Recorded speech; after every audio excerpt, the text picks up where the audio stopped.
Salut mes chers amis, bienvenue sur ma chaîne pour regarder toutes mes vidéos.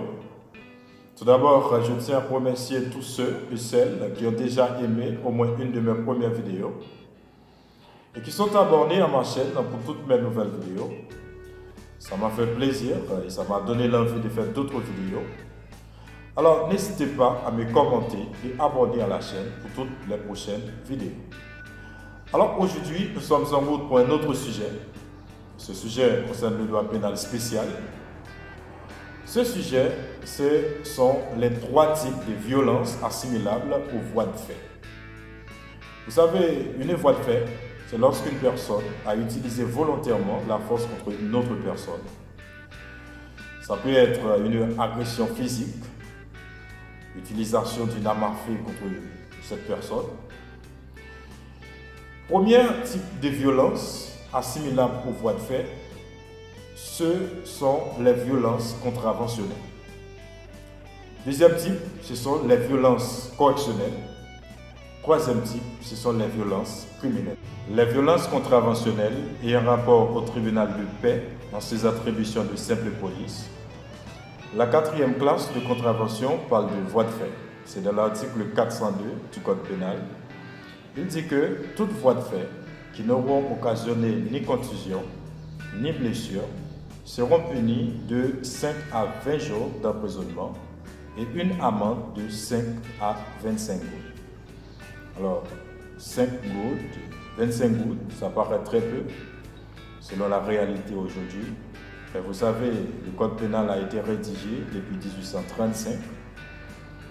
À ce moment-là, l'argent n'est pas comme il est aujourd'hui. Si vous avez 25 gouttes à l'époque, donc vous pouvez acheter beaucoup de choses, qui n'est pas de même aujourd'hui. 25 gouttes, ça très. Les violences correctionnelles ayant rapport au tribunal de première instance en ses attributions correctionnelles. Les violences correctionnelles sont traitées au niveau des articles 254, plus précisément l'article 254.1, qui considère les coups et blessures volontaires comme étant des délits. Et l'article 256 de ce même code énumère les différentes peines lorsque les coups et blessures volontaires constituent des délits. Et je vais lire pour vous l'article 256. Il dit que lorsque les blessures ou les coups dont il sera résulté de contusion n'auront occasionné aucune maladie ni incapacité de travail personnel de l'espèce mentionnée en l'article 254, le coupable sera puni d'un emprisonnement d'1 mois à 1 an. Si les coups sont portés au visage, le coupable sera puni d'un emprisonnement de 6 mois à 2 ans. S'il y a eu préméditation ou guet-apens, l'emprisonnement sera, dans le premier cas, de 3 mois à 3 ans.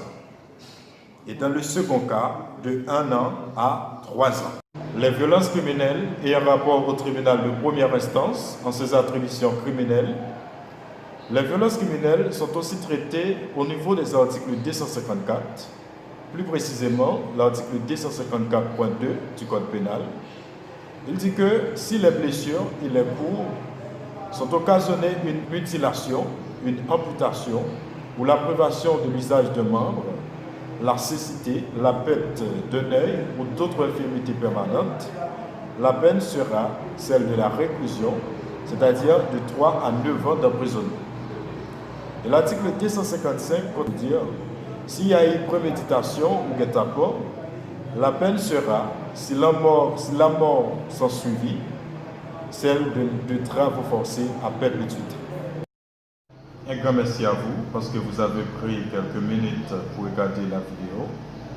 Alors, si le contenu de la vidéo vous a plu, n'hésitez pas à aimer la page, partager-la et abonner à ma chaîne pour toutes mes prochaines vidéos. Au revoir.